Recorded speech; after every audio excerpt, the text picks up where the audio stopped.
Namaste, nerds. This is Navana, Budget Pub Stomper, and today I've got something for you that I actually think is super legit. This is probably the best deck that I've brought you in a while. This is Bridgit Catch Clans. I don't know who this is. Bridgie. I remember Bridgie. I went to school with Bridgie. Vivi, myself, and Bridgie were all in the same high school.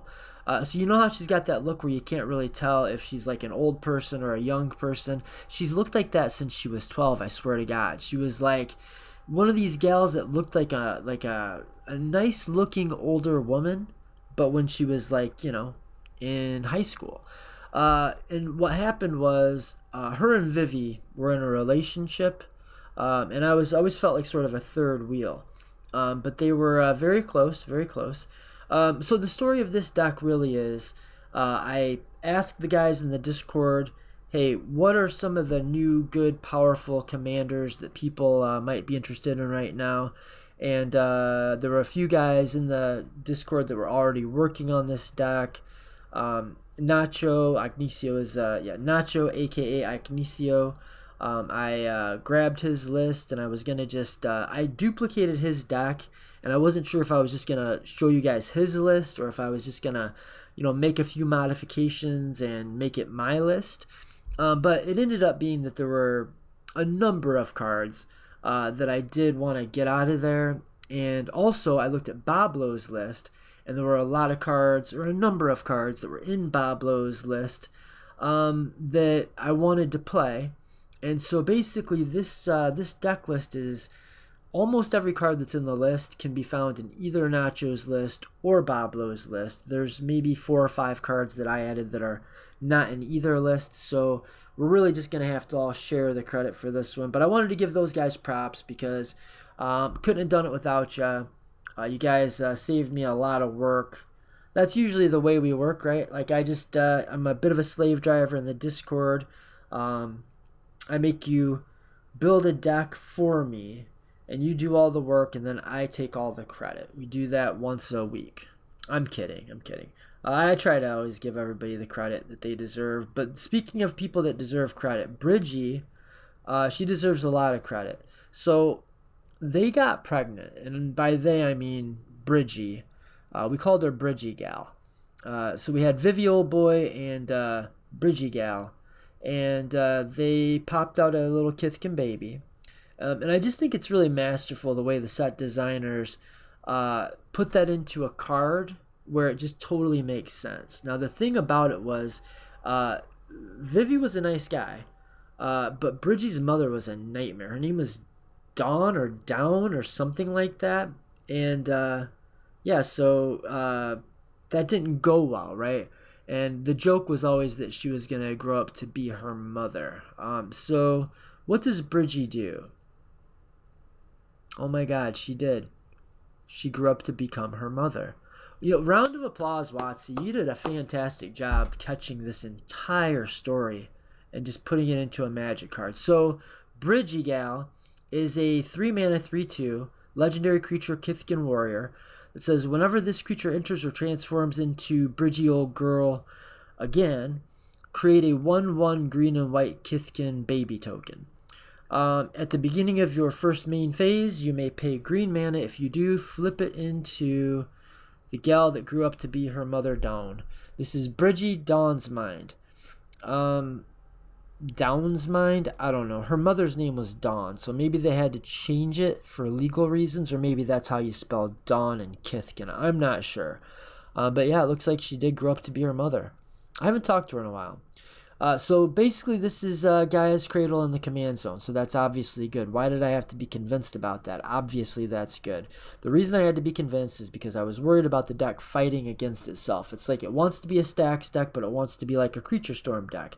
But honestly, it works. We're popping down a lot of Stax pieces, but the Stax pieces are creatures. And so we're able to be this big mana deck that's also a Stax deck. Now, we do obviously want to run a lot of Stax pieces that are either only going to work on our opponents or they're going to hurt our opponents a lot worse than they hurt us. or we just break parity on the Stax pieces that we are playing. But what I found in Goldfishing, and that's what turned me on to the deck, like I'm like, yeah, I guess I'll build it, make my little modifications, and then when I started Goldfishing the deck, it was turn 4 win, the very first 7 that I dealt out. And that was with a Stax piece in play. And then the very second time I did a Goldfish with this deck, I haven't changed it a bit. I got a turn 4 win with protection in hand that I had more than enough mana to cast. So hopefully we'll be able to get to the Goldfishing. If I keep this timer where I can see it, maybe I'll be able to keep my tirade running on ass dialed in enough that we can do some Goldfishing. She's Gaia's Cradle. That's basically it. 3 mana. The play pattern's usually going to look like this. Turn 1, Dork. Turn 2, Bridgigal. Turn 3, Bridgie's going to pop out a baby. And when she pops out a baby... No, when you cast her, she pops out the baby. And then when you flip her, she's like a Gaia's Cradle. Now, Bridgie does not count herself, but she does count her little baby. So her little Vivi and her little child counts. So it's almost like she just counts herself and she doesn't pop out a little baby, but they wanted to stay true to the storyline, which is totally respectable. So yeah, some of the lines. What are the easiest lines? There's lots of lines. Maybe let's just take a look at the creature package so you can just kind of get your eyes on some of the cool shit that's going on here. Would have never thought of Honor Knight Captain. That's a total nacho card. I would have, I wouldn't have came to that one. But this is a 2 mana, puts 2 bodies into play, and for 6 mana, which is trivial to come up with in this deck. Sacrifice the creature, search your library for an equipment card, put it onto the battlefield, then shuffle. So what equipment do we want? Well, we've got 2 in the deck. This is one, Skull Clamp, that came out of Boblo's deck that was not in Nacho's deck, but I think it belongs. Skull Clamp is badass card draw if you have a bunch of expendable dudes. Also, it can be an infinite outlet. It can be a way that while we're making infinite mana, we can start flipping our commander up and down and making infinite 1/1s, and then we can start clamping them and draw our deck. So, bravo, Boblo. I thought that was a really good include. But the main equipment that we're going to be tutoring for is probably going to be Umbral Mantle. I believe the magic number is 6. If you have 6 creatures in play that are not named Bridgie O'Gal, then you're able to go infinite mana and infinitely pump your board. And if your board has, counting the Bridgie, then it would have 7 creatures. Making 7 infinite power creatures will probably end the game on the spot. So almost always when you're able to go infinite with Umbral Mantle, it will be the infinite mana combo piece and it will win the game. So it's the combo piece and the outlet. So whereas like with Selvala, you're almost exclusively running 3-card combos, including the 2 cards to go infinite mana and then an outlet to dump that infinite mana into. With this deck, you've got A plus B combos that actually will win the game. Now, okay, to be fair, you can do the same thing with Umbral Mantle in Selvala, but you can't find the Umbral Mantle in Selvala. So we can actually tutor for the Umbral Mantle, and if we have enough mana, which is, man, this deck makes mana faster than you can believe, tons of it, we can tutor chain into this pretty easily. Maybe it takes us an extra turn, but drawing a tutor takes an extra turn, so that seems fair-ish. And a lot of the Stax pieces, they're either going to be pieces that are creatures or pieces that are actively helping us in other ways. So it doesn't feel like it's slowing us down. Well, Blind Obedience is not affecting us at all. Like, just on the card it says that. But also, it's not only a Stax piece, but it's an outlet for infinite mana, and some of our infinite mana combos will require an outlet. So we do have layered combos. Now, in my build, I leaned more into the Temur Sabertooth, Great Oak Guardian type combos. Then other decks, although Bob Blow did some of that also. I think Ignicio was mostly looking at the Seed Cradle Witch stuff. So as a rule, like my value pieces and Stax pieces, I really wanted them to either have an ETB or be 1 mana. Those are both big deals in this deck because a lot of what we're going to be doing to combo off is going to involve Emil or like a Temur Sabertooth or Meticulous Excavation. Is that what it's called? A way to bounce a guy and then recast that guy, or a way to flicker a guy that comes back into play and just lets us untap our commander over and over. So that's going to look like, so if we're able to bounce or flicker a bunch of things, and we want things that have ETBs, and we've got a ton of them, we can use, to a degree, Aven Interrupter can kind of fit that bill. But yeah, what else? Bright Glass Gearhulk can be a value piece if you have an Emil and a bunch of mana. You can start flickering your Bright Glass Gearhulk, which is really just going to end up finding your combo pieces. But I don't know, if there's something stopping you from comboing, you can use it to generate value. What else might generate us some value for ETBing? We've got the Honor Knight Captain. The commander itself can ETB and make keep building your board state bigger and bigger. Probably usually not the way the play pattern is going to work out. But we've got Recruiter of the Guard, ETB value. Ranger Captain of Eos for ETB value. Again, this is just going to find your combo pieces, but maybe you find protection pieces first, or maybe, again, there's some way that you can't win the game and you can just use this to generate value while you're looking to win the game, or get to your, it helps you get to your necessary creature count to win the game. ETB, Moonblessed Cleric, Manglehorn, kind of Sanctum Prelate counts because you can reset the prelate. ETB value. Starfield Shepherd, in a way Welcoming Vampire, although you wouldn't actually be flickering the Welcoming Vampire. You would be flickering some other creature. Oh, you could alternate, I guess. If you had a bunch of mana, you could flicker a 1-drop to draw a card off the Welcoming Vampire, flicker the Welcoming Vampire, then flicker another card to draw again with your, to proc your Welcoming Vampire again. And if you're in like a really stacked out slow game, some of that stuff could come up. But let's talk about the combos. Now I'm thinking about this now. Now that I'm kind of lost in the weeds, I'm remembering why it is that I normally start with the combos. So yes, we've got the Umbral Mantle plus magic number is 6. If you have 6 creatures in play, plus your commander in the Umbral Mantle, you've won the game, or you're going to put a win on the stack.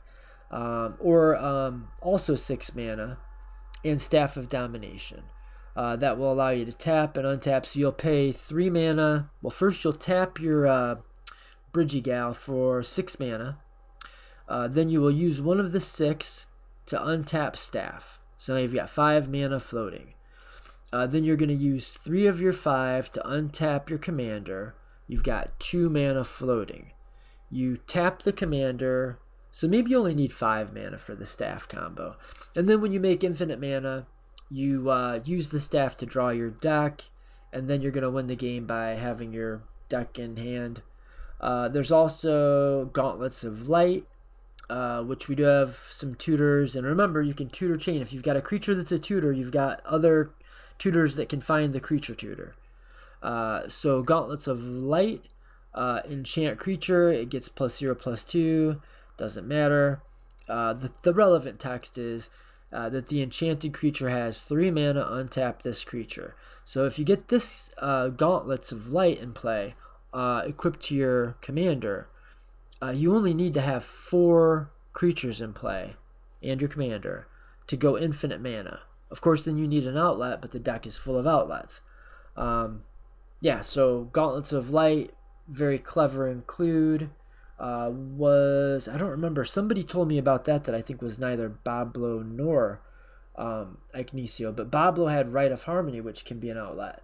and a value piece, because a lot of the cards in the deck are going to either be a lot of the lines in the deck, and some of the cards in the deck are going to be putting a bunch of creatures into the battlefield. So Rite of Harmony can just be a value piece that makes you draw a bunch of cards with flashback, or it can be the literal outlet for infinite mana if you're doing like a Temur Sabertooth plus Hyrax Tower Scout. So that's the other. This is kind of like Selvala, where you're not going to be looking for exact A plus B combos or the same A plus B combo every time. You're looking to set up patterns. There's certain patterns you're looking for, and if you achieve a pattern, then you're there. Marwyn has lots of uses in the deck, but if nothing else, it's going to be able to come out ahead of your commander or whatever creature you're using, and be like a pseudo haste enabler. Because this gets the text of, well, let me read it. Marwyn has all activated abilities of creatures you control that don't have the same name as this creature. So if you cast this on turn 2 and then you cast your commander on turn 3, then you dump a bunch of creatures into play. You can use Marwyn instead of your commander, and it will be unaffected. Well, it won't have summoning sickness anymore, or won't have summoning sickness by the time it comes out. Emil is a combo piece. Temur Sabertooth is a combo piece. These kind of go together. Emil, Temur, Meticulous Excavation will combo with Great Oak Guardian if you've got a ton of mana, which you probably will. Flash Thompson is another combo piece that works with the Emil or Temur or Meticulous Excavation. There we go. So we've got Hyrax Tower Scout for 3 mana, Flash for 2, Great Oak Guardian for 6. But the thing is, yes, Great Oak Guardian does cost 6 mana, but we're playing a bunch of dorks. And in my deck, and I haven't seen this in any other list, but there's like 9 human creatures in this deck. So Catilda causes all of your humans, and a lot of your Stax pieces and some of your value pieces are humans, and Catilda's a human. Allows them to tap for mana. So if you've got some dorks and some humans in play, when you cast your Great Oak Guardian, it will untap all of your guys and allow you to tap for however many mana. Probably the magic number is going to be, well, it depends on which one we're using. But let's just say, let me set up a combo for you. We've got Emil and we've got Great Oak Guardian. So we can cast the Great Oak Guardian for 6 mana. Then we can flicker it for 3 mana. And every time we flicker it, it comes into play again, and it untaps all of your mana dorks, and it untaps all of your humans, so if you have Catilda out, but it also untaps your commander, and then it gives all of them +2/+2. And then so you can flicker the Great Oak Guardian again, and untap them all again, which is going to give you enough mana to activate the Emil, and keep doing it over and over. And you won't need to find an outlet. You won't need to find a mana dump because your Great Oak Guardian will just buff your team up enough that you can just kill everybody with, I don't know, your 5 or 6 creatures, and they're all going to be a billion of billions, and you'll swing in and kill everybody. So yeah, there's things that untap things, and then there's things that flicker the things that untap things. Flicker or allow you to recast them. And then there's your commander and or having a bunch of dorks in play. Like with the commander and even, let's say you've got your commander flipped, the 1 Kithkin, an Avacyn's Pilgrim, like a couple mana dorks, and like a Catilda and a, well, Hyrax is going to be cheating, but here's a Honor Knight Captain.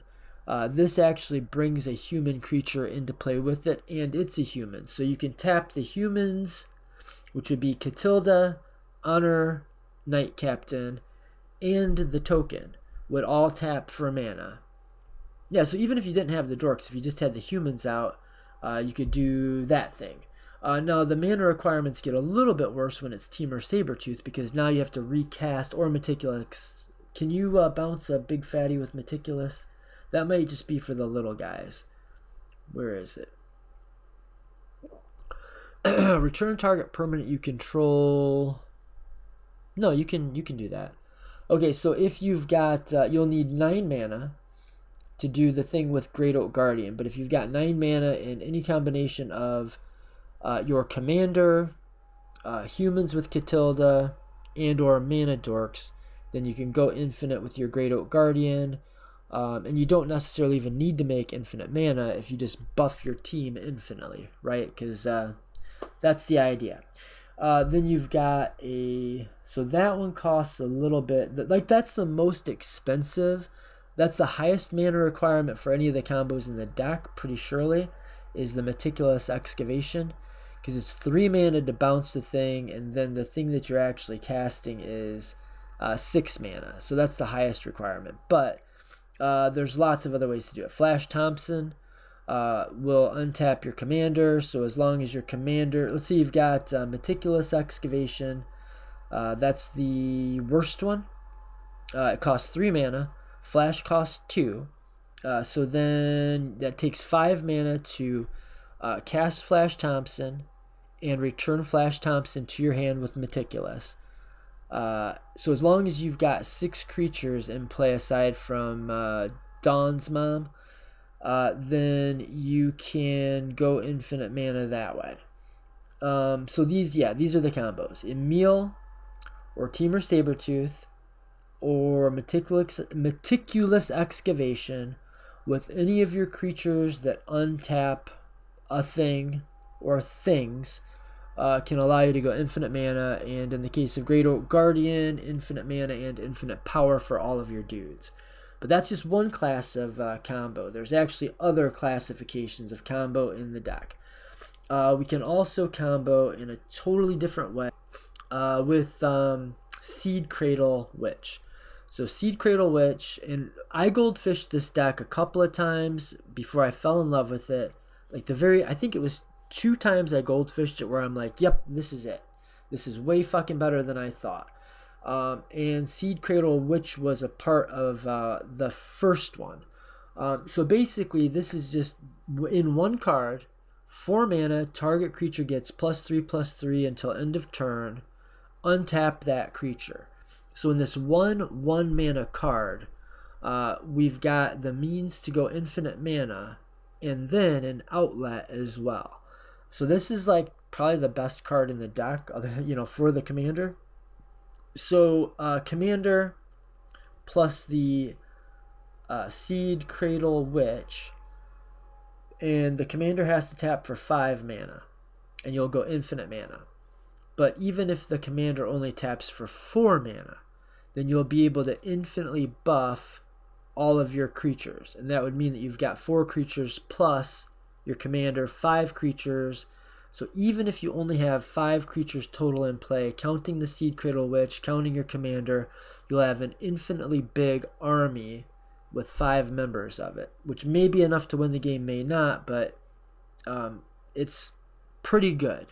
And there's obviously tons of ways. If you make that 1 extra mana per iteration, now you've made infinite mana. So Seed Cradle Witch plus your commander plus the baby it popped out and 4 other creatures is going to allow you to go infinite mana and infinitely pump your team.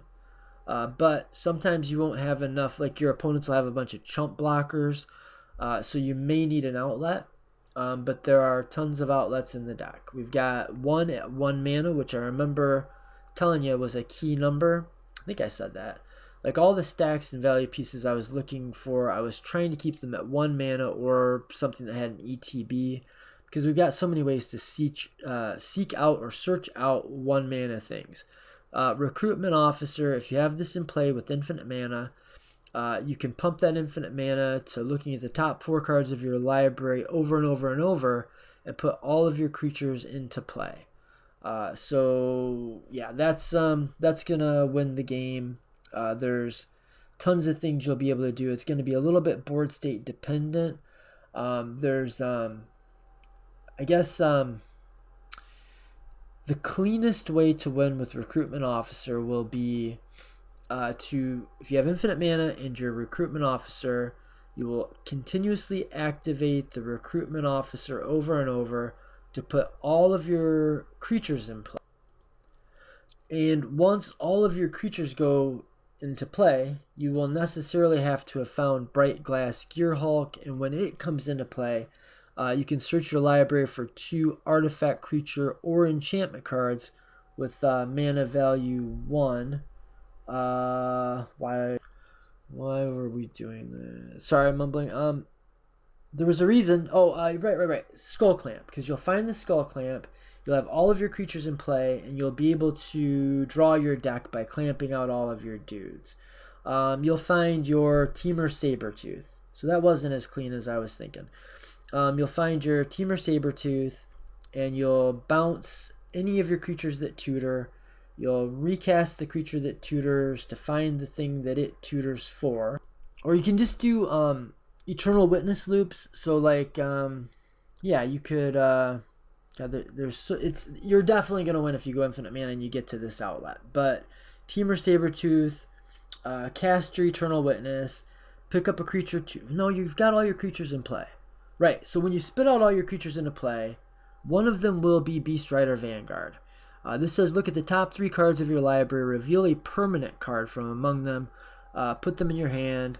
Put the rest on the bottom of your library in any order. So this allows you to put all of your permanents into play. And once we have all of our permanents in play, then we can win the game with Blind Obedience. We can keep bouncing the same thing over and over, cast the same spell over and over, and extort the table dead. Just for instance, I mean, there's tons of ways to go. You could Beast Within, you could do Beast Within loops, you can do any of the cards that say, basically you're able to draw your deck, and if you draw your deck, you win the fucking game. Oh my god, I totally blanked on it. I just remembered why I thought the Bright Glass Gearhulk would be your win condition. Okay, if you're going infinite mana with one of your outlets that only lets you get the creature cards, then eventually you will run into either the Bright Glass or just anything that lets you get the Walking Ballista. And there's a number of creature cards that will allow you to get the Walking Ballista. And when you get your Walking Ballista and you've got infinite mana, you pump the infinite mana into the Walking Ballista and you murder the table. There it is. That's the cleanest thing. That's the cleanest way to win the game. But there's lots of ways to win the game that are not quite as clean, and we just sort of talked about a bunch of them. What are some other things? So why not play Marwyn? Why not Selvala? And you know what? Those are great choices. They're great options. But I'll tell you, the number one reason is because every time you cast a turn 2 Selvala, if there's no more pressing threat in play, it's going to get murdered. And there's very little that you have to say about that. But when you're in white, this gives you this whole extra layer. You can use Soul Partition to bounce your own commander. And then with Soul Partition, it'll bounce target permanent. But only if it's your opponent's permanence does it have the extra tax on it. You can just recast it. So you can save your dude with Soul Partition. Or Restoration Magic. Or Surge of Salvation. So you've got ways that you can... you've got ways that you can actually save your guy. You've got things that make your creatures untargetable. Is it untargetable? What am I looking? What am I thinking of? What am I looking for? This thing.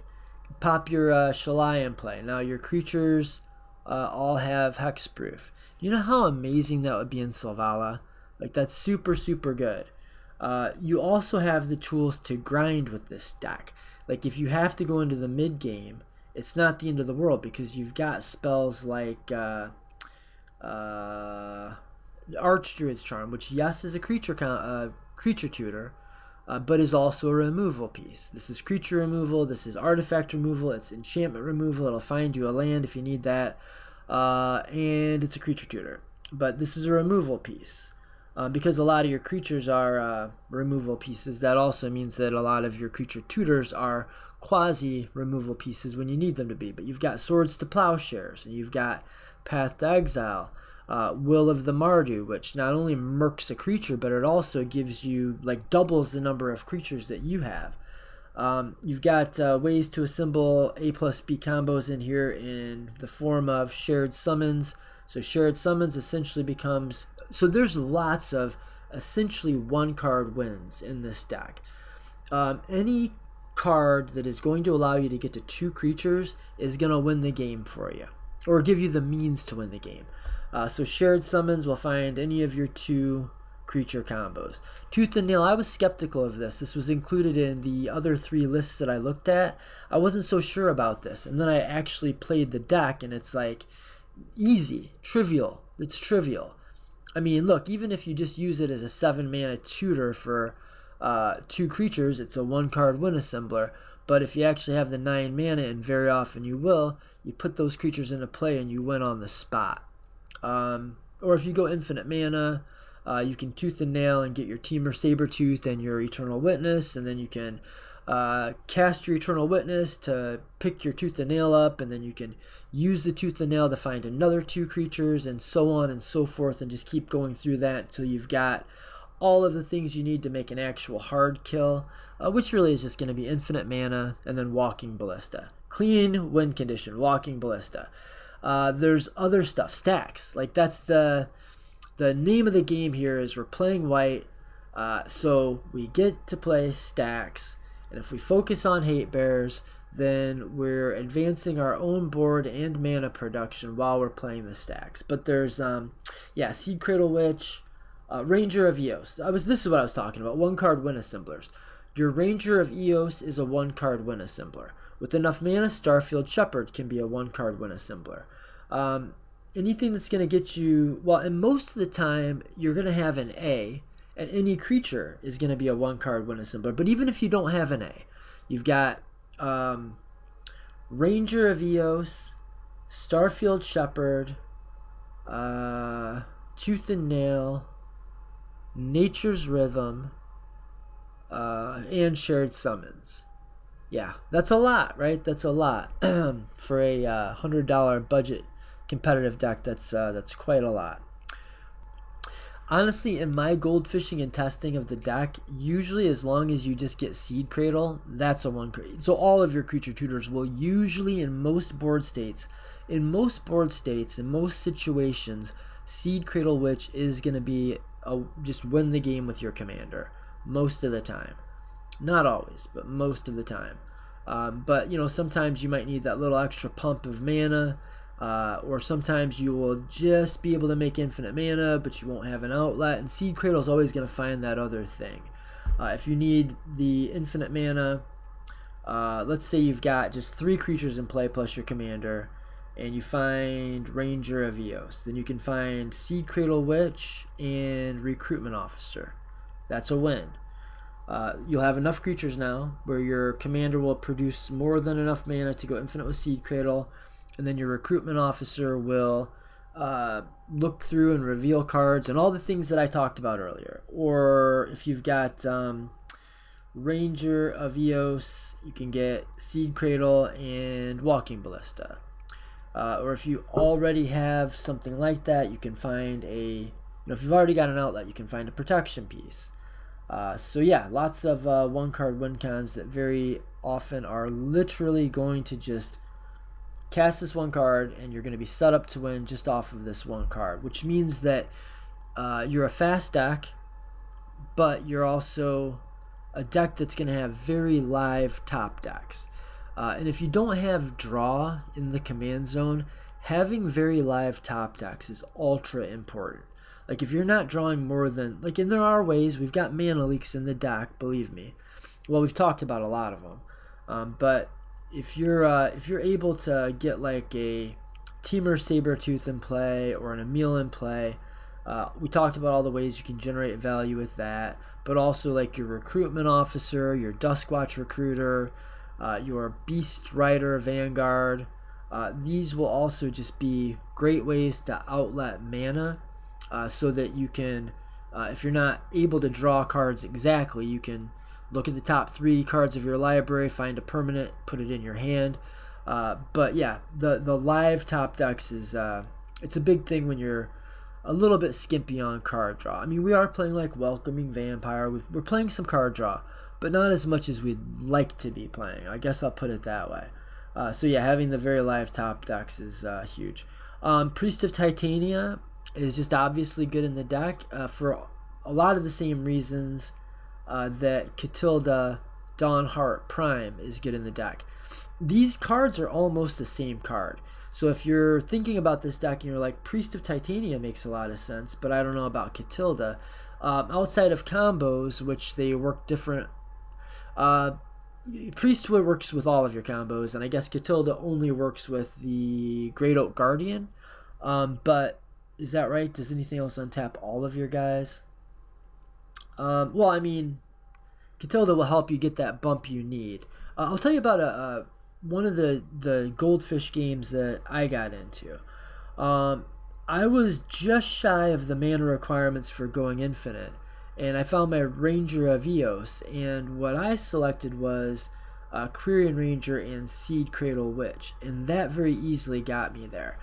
Tapped the commander for a bunch of mana, cast the Quirion Ranger, return to forest to untap the commander, and then tap the commander, cast the Seed Cradle, and I was there. Or even if you have to sometimes use Flash Thompson as a big mega ritual, or Hyrax Tower Scout as a big mega ritual, you don't have to feel bad about using these early. You don't need to save them as combo pieces, because just if they're even on the battlefield, they're still going to work as combo pieces. So that's something to love about the deck. Oh, I was going to Goldfish it. Let's do it. Things that we play that you don't see in any other decks and you might be curious about. We talked about a lot of them. Chatterstorm. Okay, I saw that people are playing like Grand Crescendo and like that kind of thing. I think Chatterstorm is more efficient and less counterable. Like if somebody sees that you're nearing that 6 mana or 6 creatures that you'll need to use all of your combos. Some of them you can do for less, but when you get to 6 creatures, you'll be able to do all of them. And if somebody sees that, wow, you're at 2 creatures in play and you're trying to cast a Grand Crescendo or some X spell that makes some dudes, they may just counterspell that, right? With Chatterstorm, if you play like 2 or 3 creatures and then you cast the Chatterstorm, or you go like creature, Path to Exile, and then Chatterstorm, then it's putting a bunch of copies, storm copies. So it's more mana efficient and harder to interact with. And another thing I came up with that I didn't see in any of the other lists, Recommission. So there were some versions of this, but I think this is the best one. Because yeah, you do want to be able to get your Staff of Domination back. Sometimes you might want to get your Skull Clamp back, like when you cast a big ass Storm off with a big ass Chatterstorm. Or a Will of the Mardu, then Skull Clamp coming back would be fantastic. Umbral Mantle, yeah, obviously. Or sometimes you'll need an outlet, and you'll have Blind Obedience in the graveyard, or Gauntlets of Light, and you'll be able to get that back. But the one thing that you can get back with Recommission that you can't get back with almost any of the other versions of this effect, including Savine's Reclamation, is this will get your Walking Ballista back. That's why it's so big. So it's only 2 mana also. So 2 mana, return target artifact or creature card with mana value 3 or less from your graveyard to the battlefield, and then put a +1 counter on it. So if you try to Savine's Rack or some of the other versions that some of the other decks were playing, to get your Walking Ballista back into play, it's just going to die when it comes into play. But if you recommission it back into play, it gets the +1 counter, and so it stays alive. So Savine's Wreck, eat your fucking heart out. Pest Infestation is one you will not see in many decks, but here, destroy up to X target artifacts and or enchantments. That's and or enchantments. That's sick, right? Like you can pump a bunch of mana. Like you can sometimes tap your commander for like 13 mana in this deck. Which would be 6 things, right? So destroy up to 6 target artifacts and or enchantments, and then you create twice X 1/1 black and green pest creature tokens. And if they die, you gain some life.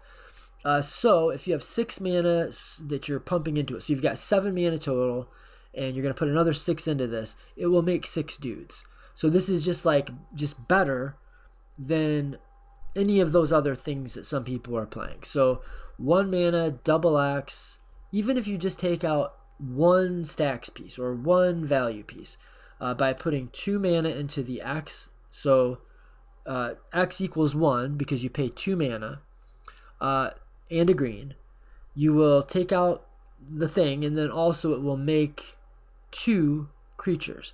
So for every mana you pump into this beyond the green mana, you're going to make that many creatures. But you're also just going to take out half that many artifacts and or enchantments. Feel me? Open the Armory is another just fantastic tutor. This is something we do not have in Selvala, and it is a big, big deal. Guys, having access to not only all this redundancy, but the ability to just open the Armory and grab your Umbral Mantle. Man, if Selvala had tutors like that, that would just be fucking crazy. We've also got Sith. Super good in the deck. Other tapped creatures you control have Death Touch, fine. And other untapped creatures you control have Hexproof. So this is another protection piece. Again, Selvala would love to have this. And you can do this at instant speed, so this really will protect your shit. But also, this is the perfect deck for this creature. 1 mana tap to untap another target creature or a land you control. So you can untap your commander with this, and it just gets gnarly. You can just go nuts way before your infinite mana. You're digging through your deck sometimes with all these other things we've talked about. Let's Goldfish. Alright, so we've got a lot of lands, but we've got a creature tutor, we've got an early Bridgit, we've got some protection. I don't know about this one. Yeah, let's roll with it. I don't know if you're supposed to keep this, but let's just roll with it. Like, for sure on a 6, this would be the easiest 6. You just put a land back and you feel totally happy about it. Let's draw. Alright, that gives us a little something else to do. We get to play all these cool lands because we're playing so many forests and so many forests and basic lands that we get to play all the good lands. All the good cheap dual lands. Which one is this? Unless you control a forest or a plains. Okay, so turn 1, we'll go dork. Oops. And then turn 2. Yeah, that's fantastic. So now, very often the play is going to be to do the Archon of Emeria. You're not going to want to, but very often this is what you should do. Also then, your Archon of Emeria is going to be like the thing that everybody's going to feel like they need to get rid of. But we're Goldfishing. So we're just going to play the commander. It's going to ETB and it's going to add a token. And we're going to go to another turn. Okay, now right at the beginning of our turn, we're going to transform our gal. Now we've got a Cradle. Okay, so we've got 1, 2 creatures so far. We didn't play a land yet. Now we can play this. And we can go 1, 2, 3 for this guy. And now we've got 1, 2, 3. Can tap for 3 to play this. And we are like sitting fairly pretty at this point. So now our commander on turn 4 will tap for 1, 2, 3, 4 mana. And we've got a tutor. So we could get it done, or we could keep staxing. Let's go to our next. Let's see. We could cast the cord. Oh no, we can't cast the cord. Oh shit. I was thinking we could cord for 1 right here. 1, 2. No, we could cord for 0, which doesn't get a lot done. Then let's go to next turn. Alright, so we can... but let's tap our creatures that can't make mana. We've got our protection piece, so we can't be stopped. This is our Grand Abolisher. So we'll tap 1, 2, 3 creatures. 4... yeah, Jesus, I almost... then this, I guess. Yeah, so 1, 2, 3, 4... nope, it's got to be green mana. So 1, 2, 3, 4 to convoke our Witch Cradle into play.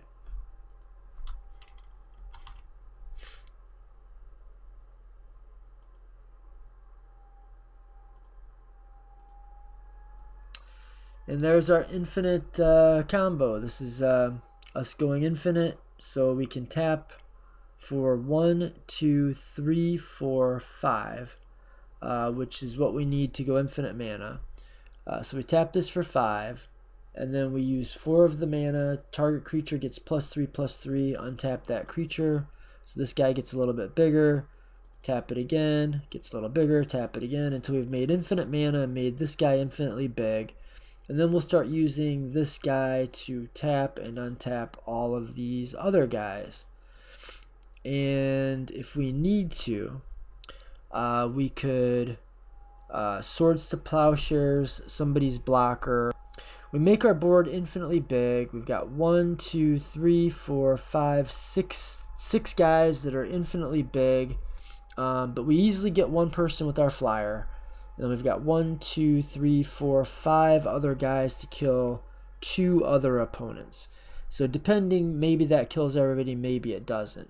Also, we can remove one blocker with the Swords to Plowshares. So, and they can't stop us from doing that because we've got our guy here. If we don't manage to kill everybody, we're going to kill probably 2 out of the 3 players. I'm sure we could arrange to kill 2 out of 3 and go into a 1v1, and all of our guys that dealt damage would proc, and we would get to draw cards. So maybe we would, if they're going to be able to survive by chump blocking, we'll get our guys through where we can get them through and murder, say, 2 players, and we're going to draw a card for 1, 2, 3, say 3 cards. Yeah, and likely this will be enough to just make sure that we don't lose on that one player's 1 turn. So basically a win. Basically a win.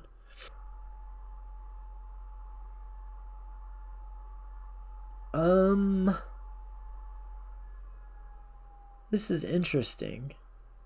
Kind of a Staxier game, not a speedy game.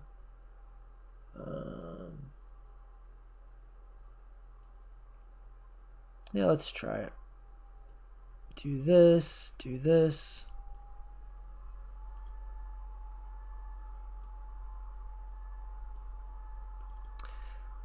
Next turn we'll play our Catilda. Now this guy taps for mana and this guy taps for mana.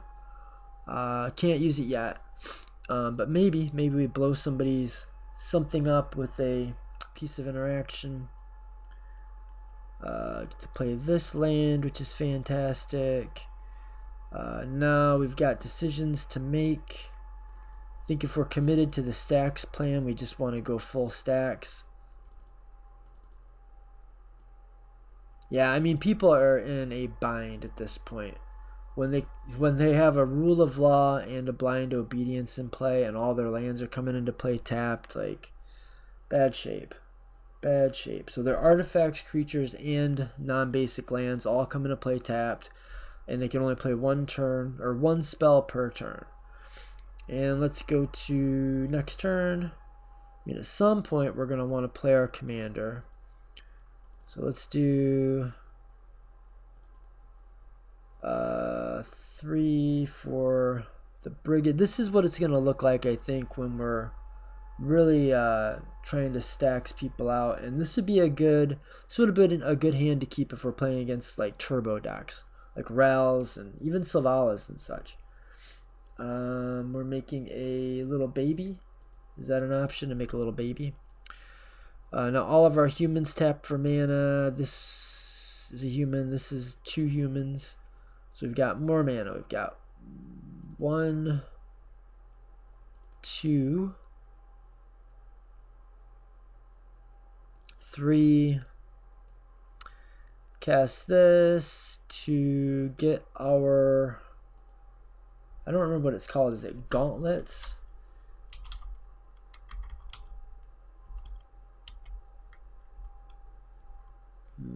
What is it called? I thought it was gauntlets of, oh, is it GA?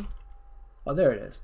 Okay, so gauntlets of light goes to the top of the library. Close. Alright, so then, do we have any more? I forgot to flip the bitch. Forgot to flip her. That's alright. Next turn, we will not forget to flip her. We'll flip her. And we will play 1, 2, play this guy here. That'll enter and add a human. Okay, so this human taps for mana. I mean, all the humans tap for mana. But this one has Summoning Sickness and this one has Summoning Sickness.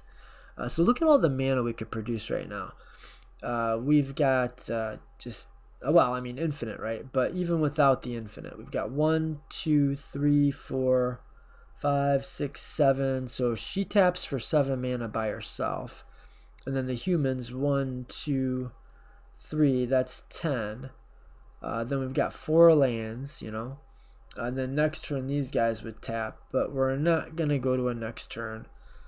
Pretty sure I already tapped my 3 mana to put gauntlets on Bridgit.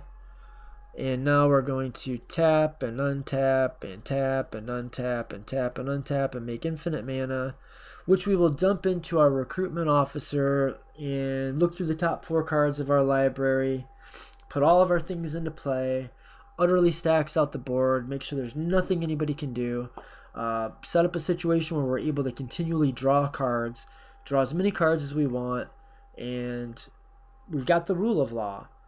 So we'd have to wait until our next turn, but that's not going to be a problem because we can set up an unbeatable board state, which is a lot of what you're going to be doing with this deck, and sometimes that happens in Selvala. You get used to it, you'll figure it out, and this is one of those decks that is just going to get stronger and stronger the more you play it. Let's do one more. Oh, I love this little Stax piece. So we've got the combo piece. We don't have any ramp. I think we mulligan. Stax, no ramp. I think we mulligan.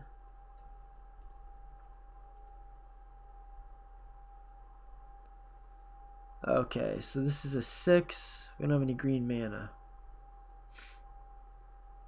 Fuck it, we ball.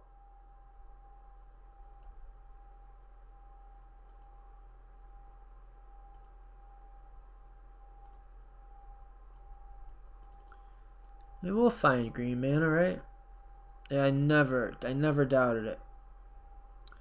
Team never punished, represent. Alright, so now we can play the commander. Make our little baby token. And I think that's that for this turn.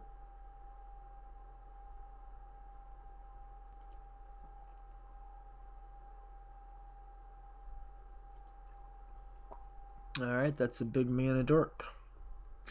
Oh, I forgot to mention that in the video part of the video.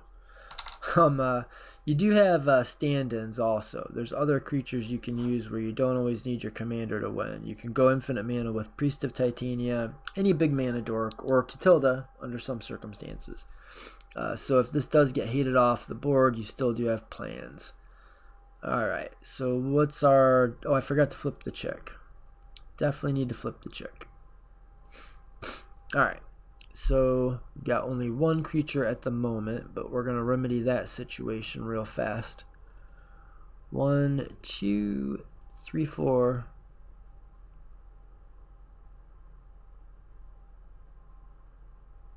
It's gotta be this, right? And then we get 2 creatures. And one of them is gonna be the witch. What's she called? Seed Cradle Witch.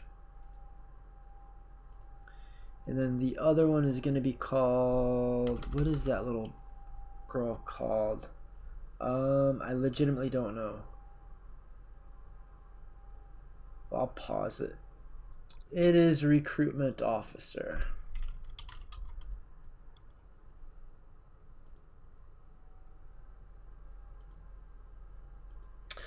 Alright, there we go. So now we can tap this for 2 mana of any color. Probably doesn't really matter. Oh, we didn't need the recruitment officer. No, let's put that recruitment officer back. Let's get something to protect. Let's get Scrub. Yeah.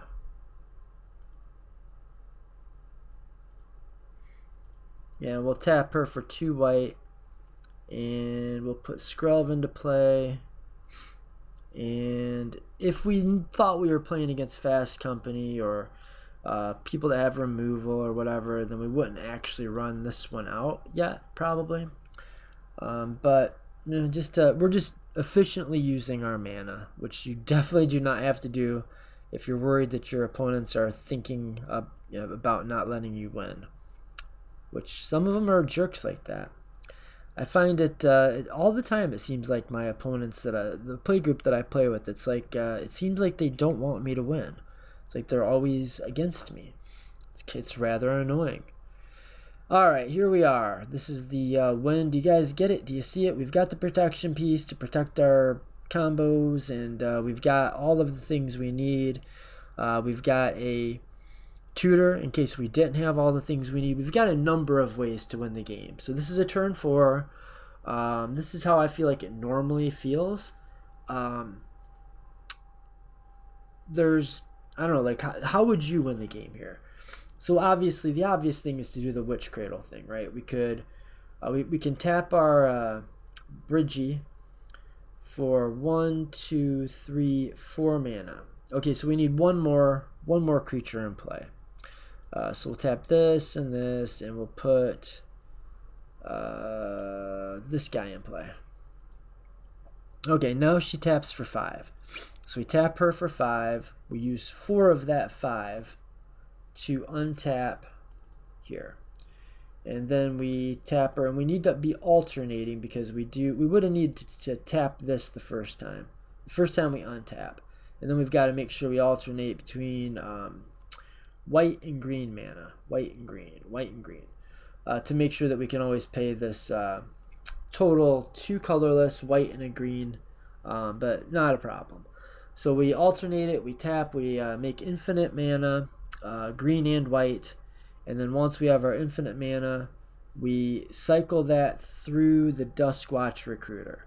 So for every 3 mana, we look at the top 3 cards of our library, reveal a creature card, put it in our hand. We've got infinite mana, so we can cast it.